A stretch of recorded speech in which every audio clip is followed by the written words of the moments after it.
ప్రపంచ వాతావరణ దినోత్సవాన్ని జయప్రదం చేయాలని, తీర ప్రాంతాల్లో రక్షణ వనాలు విస్తరంగా పెంచాలని గ్రీన్ క్లైమేట్ టీమ్ ఏఎన్జీఓ వ్యవస్థాపక కార్యదర్శి జేవి రత్నం పిలుపునిచ్చారు. అన్నమయ్య జిల్లా వీరెల్లి మండలం రెడ్డివారిపల్లెలోని జిల్లా పరిషత్ ఉన్నత పాఠశాలలో నేషనల్ గ్రీన్ కోర్ ఆధ్వర్యంలో నిర్వహించిన ప్రకృతి కార్యశాలలో ఆయన పాల్గొని మాట్లాడారు.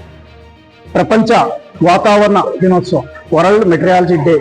ఈ సందర్భంగా ఈరోజు మనం ఈ రాయచోటి ప్రాంతంలోని ఈ రెడ్డివారిపల్లెలో ఏదైతే నేషనల్ గ్రీన్ కార్ప్స్ వీళ్ళతో ఒక నేచర్ వర్క్షాప్ అనేది చేయడం జరిగింది. అందులో భాగంగా చాలా రకాల పక్షుల కోసం నీరు ఎలా పెట్టాలి, మొక్కలు ఎలా నాటాలి, ఏ మొక్కలు నాటాలి, పంటలు ఎలా పండించాలి, ఎన్ని అంశాలని వివరించడం జరిగింది.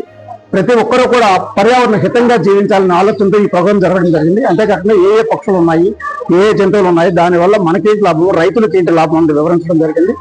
ఈరోజు ఈ విద్యా సంస్థలో చాలా ఎక్కువ పిచ్చుకలు కనపడటం జరిగింది. ఈ పిల్లలు తర్వాత ఇక్కడ టీచింగ్ ఫ్యాకల్టీ కూడా ఇక్కడ పిచ్చుకలను చాలా ఎక్కువగా అభిమానిస్తూ కాపాడుతున్నారు. అయితే వాళ్ళకి నెస్ట్ ఎలా తయారు చేయాలి, నెస్ట్లు పెట్టడం ద్వారా ఎలా పక్షుల సంఖ్య పెరుగుతుంది అనేది చెప్పడం జరిగింది. Thank you. తీర ప్రాంతాల్లో సరుగుడు, మొగలి, తీరగడ్డి, మార్నింగ్ గ్లోరీ వంటి మొక్కలను నాటి పెంచడం ద్వారా ప్రకృతి సమతుల్యతను కాపాడవచ్చని తెలిపారు. భూమికి పూర్వపు శోభను తీసుకురావడానికి ప్రతి ఒక్కరూ బాధ్యతగా వ్యవహరించాలని, సామాజిక వనాలను విస్తరించేందుకు ప్రభుత్వం, పారిశ్రామిక వర్గాలు కలిసి ముందుకు రావాలని సూచించారు. కార్యక్రమానికి అధ్యక్షత వహించిన జిల్లా సమన్వయకర్త శివలక్ష్మి మాట్లాడుతూ వాతావరణ మార్పులపై అవగాహన కల్పించడం అత్యంత అవసరమని పేర్కొన్నారు. మెటీరియలాజికల్ డే, ప్రపంచ వాతావరణ దినోత్సవం మనకు 1950లో వరల్డ్ మెటీరియలాజికల్ ఆర్గనైజేషన్ అనేది ఏర్పాటు చేయడం జరిగింది. దీంతో ప్రపంచవ్యాప్తంగా ఉన్న వాతావరణ పరిస్థితులను మనం ముందుగానే టీవీల ద్వారా, మన మొబైల్స్ ద్వారా తెలుసుకోగలుగుతున్నాం. అయితే ఈ వాతావరణం గురించి మనం తెలుసుకోవడం వల్ల ముందస్తు తుఫాన్లు, వరదలు, ప్రకృతిలో జరిగే చాలా వైపరీత్యాలను మనం ముందుగానే పసిగట్టి ప్రజలకు చేరవేయడం జరుగుతోంది. సో వీటన్నింటిని గురించి మా పాఠశాలలో ఈరోజు వరల్డ్ మెటీరియలాజికల్ డే కాబట్టి దానికి సంబంధించిన అనేక అంశాలు పిల్లలు ప్రదర్శించడం జరిగింది. నీరు ప్రాముఖ్యతను కూడా వివరించడం జరిగింది. సో మనం ఈ రోజు ఏదైతే గమనిస్తామో దాన్ని మనం పాటించడం కూడా నేర్చుకోవాలి అనే విషయం పిల్లలకు చేరవేయడం కోసం ఈ వరల్డ్ మెటీరియలాజికల్ డే జరుపుకుంటున్నాం. సో ఈ రోజు మా పాఠశాలలో నేచర్ వర్క్ షాప్ ఏపీఎన్జీసీ తరఫున స్టేట్ కోఆర్డినేటర్ అయిన Neelakantaiah sir and J V Ratnam sir గారు కలిసి ఏర్పాటు చేశారు. సో ఈరోజు మా పిల్లలందరికీ చాలా విషయాలు మేము తెలియజేశాం మెటీరియలాజికల్ డే గురించి. అలాగే స్పారోస్ ఎలా ప్రొటెక్ట్ చేసుకోవాలి, మా పాఠశాలలో టెంపరేచర్ ని ఎలా తగ్గించుకోవాలి అనే విషయాన్ని కూడా చాలా చక్కగా వివరించారు. సో క్లైమేట్ లో మనం పాటించాల్సింది ముందస్తుగా క్లైమేటిక్ చేంజెస్ లో మనం అబ్జర్వ్ చేస్తున్నది వాతావరణం ఎంతగా వేడెక్కుతుంది అనేది. సో ఇంత దూరంగా అంటే పట్టణానికి దూరంగా ఉండే ప్రదేశాల్లో కూడా ఇప్పుడు చెట్లు లేకపోవడం వల్ల ఇలాంటి పరిస్థితుల్ని మనం చూస్తున్నాం. సో వీటన్నింటి నుంచి సార్ మాకు చాలా సలహాలు ఇచ్చారు. వాటన్నిటిని మేము పాటించి మా పాఠశాలలో చల్లని వాతావరణం ఉండేలాగా మున్ముందు కృషి చేస్తామని ఏపీఎన్జీసీ తరపున విజ్ఞప్తి చేస్తున్నాను. Thank you. ఆధునిక సాంకేతికతలైన ఉపగ్రహాలు, రాడార్ వ్యవస్థలు, వాతావరణ కేంద్రాల ద్వారా సమగ్ర డేటాను సేకరించి భవిష్యత్ తరాలను రక్షించవచ్చని వివరించారు. ప్రతి సంవత్సరం మార్చి 23న ప్రపంచ వాతావరణ దినోత్సవాన్ని నిర్వహించడం ద్వారా ప్రజల్లో చైతన్యం పెంపొందించడమే లక్ష్యమని తెలిపారు. ఈ సందర్భంగా జేవి రత్నం విద్యార్థులకు పిచ్చుకల సంరక్షణ కోసం గూలు తయారు చేయడం, పశుపక్షాదుల కోసం వ్యర్థ పదార్థాలతో నీటి పాత్రలు తయారు చేసే విధానంపై శిక్షణ ఇచ్చారు. కార్యక్రమంలో ఉపాధ్యాయులు పో మధుసూదన రాజు, కిరణ్ కుమార్ తదితరులు పాల్గొని తమ అభిప్రాయాలు వ్యక్తం చేశారు. ఈరోజు మన పాఠశాల జిల్లా పరిషత్ ఉన్నత పాఠశాల రెడ్డివారిపల్లి, పెద్దివేటి వీరవల్లి మండలం, వైఎస్ఆర్ కడప డిస్టిక్ నందు వరల్డ్ మెటీరియలాజికల్ డే సందర్భంగా ఈ వాతావరణంలో జరుగుతున్నటువంటి మార్పులు, దీనికి కారణాలు, దీంట్లో విద్యార్థులు, ఉపాధ్యాయుల పాత్ర అనే అంశం మీద పిల్లలకు అవగాహన కలిగించడం జరిగింది. దీని యొక్క ఆవశ్యకతను కూడా తెలియజేసి మనం ఎలాంటి చర్యలు భవిష్యత్తులో చేపట్టాలనే దాని మీద చర్చించడం జరిగింది. ఈ కార్యక్రమం నిర్వహించినందుకు జేవి రత్నం సార్ గారిని మా పాఠశాల తరపు నుంచి అభినందిస్తున్నాను. నా పేరు ఎస్మోభిషిగా. మేము పక్షుల కోసం గూడు తయారు చేసినాము. వాటికి తయారు చేయడానికి గడ్డి ఇంకా వస్తువులతో చేసాము. ఇప్పుడు పక్షులు వచ్చి దాంట్లో కూర్చుంటే వాటి చాలా మెత్తగా ఉండాలని గుడ్లు పెడతాయి, వాటికి పిల్లలు వస్తారు. నా పేరు ఎంపీ గురుతేజ. నేను 6వ తరగతి చదువుతున్నాను. మా పాఠశాల పేరు జెడ్పీహెచ్ఎస్ రెడ్డివారిపల్లి. మా స్కూల్లోకి ఒకసారి వచ్చాడు. సార్ వచ్చి ఇట పిచ్చుకలకి ఆహారము అట పెట్టమన్నాడు. మేము ఒక గూడు తీసాము. పిచ్చుకలు డైరెక్ట్ వీడికి వచ్చి గుళ్ళోకి వెళ్ళిపోయి గుడ్లు అట్ట వాళ్ళ గూడు పెట్టుకుంటాయి. దీనిలో నేను జెడ్పీహెచ్ఎస్ రెడ్డివారిపల్లి స్కూల్లో చదువుతున్నాను. మా స్కూల్లో ఎక్కువ టెంపరేచర్ ఉంది. దానికి తగ్గించడానికి కేవీ రత్నం గారు చెట్లు ఉన్నారు. అంటే ఒక ఫెన్సింగ్ లాగా చెట్లు నాటి మొత్తం కాంపౌండ్ వాళ్ళ లాగా మొత్తం 10 అడుగులకు ఒక గుంట 10 అడుగులకు ఒక గుంట తవ్వి అన్నాడు. అడుగు వదిలేసి 10 అడుగులు ఒక గుంట ఒక అడుగు వదిలేసి మళ్ళీ 10 అడుగులు గుంట తీవి అన్నారు. అంటే ఒక చీర తెచ్చి మాకు ఓ రోడ్డు ఉంది. అంతా ఎనుములు అన్ని వస్తాయి. అవన్నీ అందుకే రామన్ చెట్లు నాటమన్నారు. అంటే చీరలు కట్టమన్నారు. నీళ్లు నిలవడానికి గుంటలు తగమన్నారు. 7వ తరగతి చదువుతున్నాను.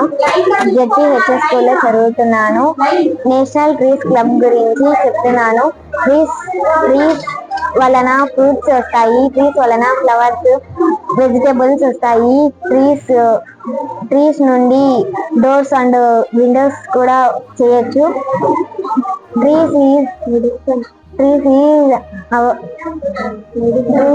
ట్రీస్ నుండి మెడిసిన్స్ చేయవచ్చు. ట్రీస్ నుండి పేపర్స్ కూడా తయారు చేయవచ్చు.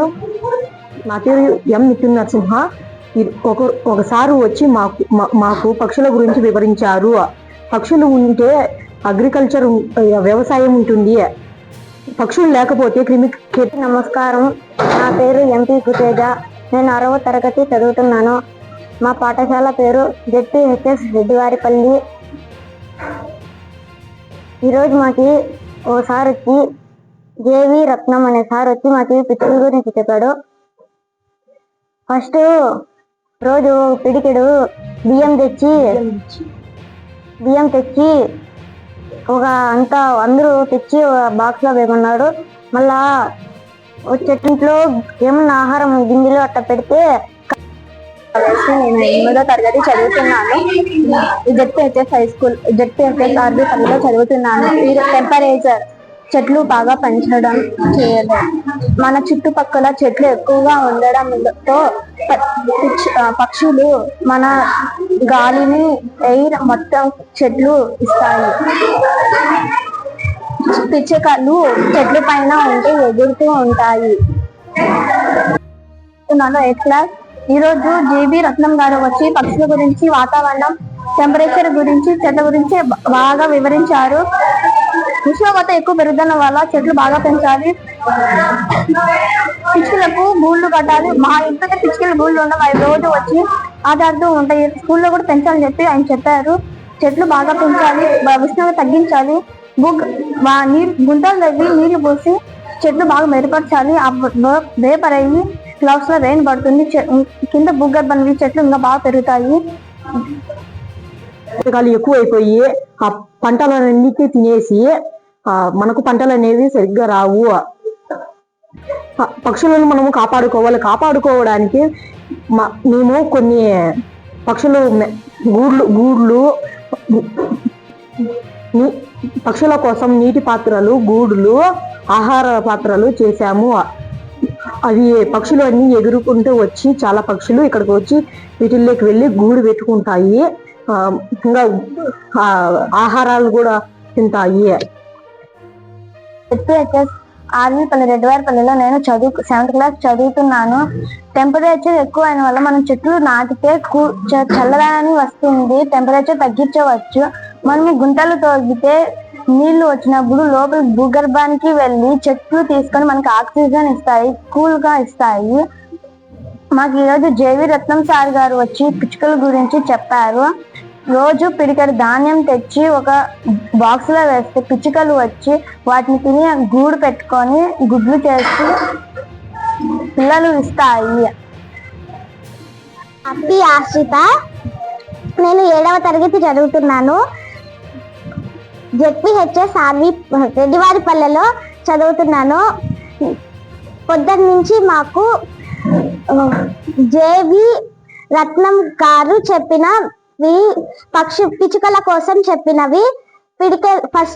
పిడికలతో ఒక్క గింజలు తేమని చెప్పినారు. సెకండ్,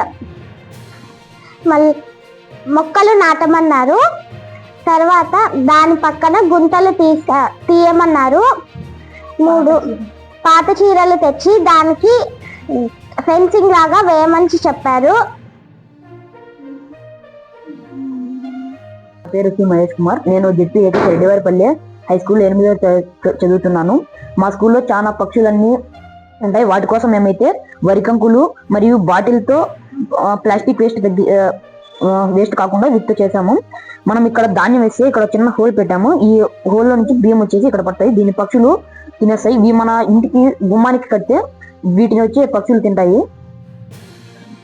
ఎక్కువ పెంచితే మనకి ఇంటి చుట్టూ చెట్లు ఎక్కువ పెంచితే మనకి చల్లటి గాలి వస్తుంది. అప్పుడు మనకు ఫ్యాన్లు, ఏసీలు, ఏవి కూలర్స్ ఏం అవసరం లేదు.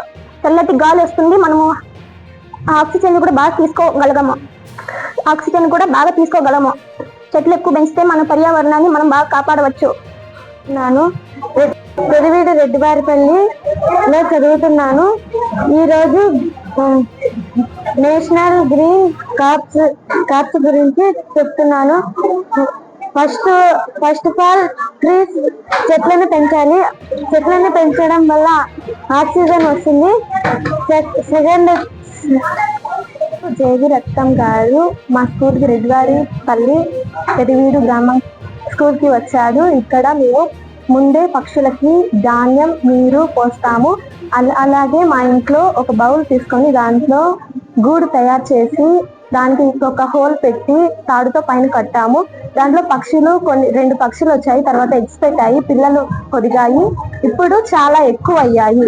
అలాగే మా స్కూల్లో కూడా అలాగే ఎక్కువ అవ్వాలని, పక్షులని పెంచాలని కోరుతున్నాం.